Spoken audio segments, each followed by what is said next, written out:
പറയുമായിരുന്നു, അല്ലയോ അമ്മ, നീ എങ്ങാനും നീ തൂക്കയറിൽ കയറേണ്ടത് ഞാനല്ല, എന്നെ ഈ രൂപത്തിലാക്കിയത് നീയല്ലേ, എന്നെ കളവിനെ പ്രോത്സാഹിപ്പിച്ചത്, എന്നെ ഈ തോന്നിവാസത്തിനെ പ്രോത്സാഹിപ്പിച്ചത്.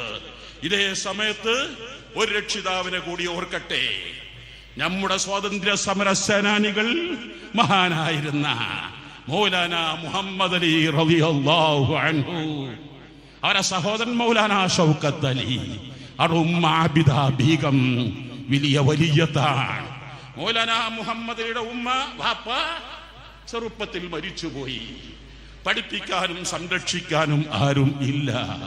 ഉമ്മ കാതിലും കഴുത്തിലുമുള്ള ആഭരണങ്ങൾ തൂക്കി വിറ്റു ഓക്സ്ഫോർഡിലേക്ക് അയക്കുന്നു. അന്ന് ഉമ്മ നൽകിയ ഒരു ഉപദേശമുണ്ട്. ആ ഉപദേശമാണ് ഇവിടെ കൂടിയ മുഴുവൻ സഹോദരങ്ങളും പറയാനുള്ളത്. പ്രിയപ്പെട്ട മുഹമ്മദ് അലി, ഞാൻ ഇന്ന് ഓക്സ്ഫോർഡിലേക്ക് അയക്കുന്നത് നീ ഒരു ബില്ലിയനറായി വരാനല്ല ഞാൻ ഇന്നെ അയക്കുന്നത്, മറിച്ച് എന്റെ രാജ്യത്തിന് ഫ്രീഡം ഫൈറ്ററായി, ഒരു സ്വാതന്ത്ര്യം നേടുന്ന ഒരു സമരസേനാനിയായി നീ വരണം. അതാണ് എന്റെ ലക്ഷ്യം. പ്രധാനമായും എനിക്ക് നിന്നോട് പറയാനുള്ളത്, ഞാൻ ലണ്ടനിൽ പോയിട്ടില്ല, പക്ഷെ എനിക്ക് യൂറോപ്പിനെ കുറിച്ച് അറിയാം. കൊടും തണുപ്പാണ്. ശൈത്യകാലത്ത് അതിശൈത്യമായിരിക്കും. 10 മാസവും പലപ്പോഴും തണുപ്പാണല്ലോ. പലപ്പോഴും -30ലും 40ലും ഒക്കെ എത്താറുണ്ടല്ലോ. എന്നാൽ നീ തഹജ്ജുദ് ഒരു സമയത്തും ഒഴിവാക്കരുത് മകനെ.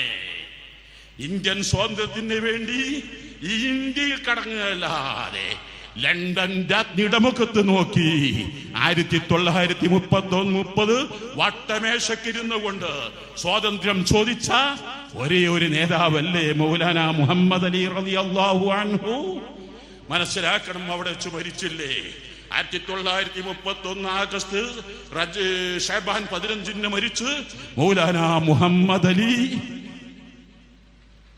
ബൈത്തുൽ മുഖദ്ദസിലെ ഖുബ്ബത്തുസ് സഹ്റയുടെ നേരെ ഡയറക്ഷനിൽ വലിയ മക്ബറ കെട്ടിപ്പൊക്കിയതായി കാണാം. വിവിധൻ വർഷങ്ങൾക്ക് മുമ്പ് ചെന്ന് ഖുബ്ബത്തുസ് സഹ്റ പരിശോധിക്കുമ്പോൾ അവിടെ കാണുന്നൊരു ഗേറ്റ്, ഹാദാ ബാബു മൗലാന മുഹമ്മദ് അലി. ഈ കവാടം ഏതാണെന്നറിയാമോ? മൗലാന മുഹമ്മദ് അലിയുടെ പേരിലാണ് കവാടം. മക്ബറ എഴുതിയതായി കാണാം, ഹാദാ മുജാഹിദുൻ അളീമുൻ ഹിന്ദിയുൻ മൗലാന മുഹമ്മദ് അലി തഗമ്മദഹുല്ലാഹു ബിറഹ്മതിഹി.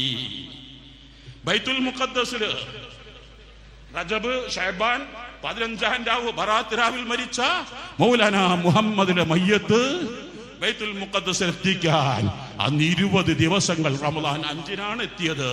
നിങ്ങൾ മനസ്സിലാക്കണം, ഈ മൗലാന മുഹമ്മദ് അലി ആയത് എങ്ങനെയാണ്? ആ ഒരു ഉമ്മയാണ്, ആബിദ ബീഗത്തിന്റെ നിയന്ത്രണമാണ്, പാരന്റിംഗ് ആണ്. എന്നാൽ ക്ലിപ്പർ ചന്ദ്രൻ അന്ത്യാഭിലാഷം അമ്മയെ കാണാൻ, ആ അമ്മയെ കാത് കടിച്ചു കീറിയത് നമ്മുടെ നാട്ടിലാണ്, മറക്കരുത്. എന്തുകൊണ്ടാണ് സംഭവിച്ചത്? അമ്മയുടെ നിയന്ത്രണക്കുറവല്ലേ, ശ്രദ്ധ കുറവല്ലേ? വളരെ വേദനയോടെ ഒരു കാര്യം ഉണർത്തട്ടെ.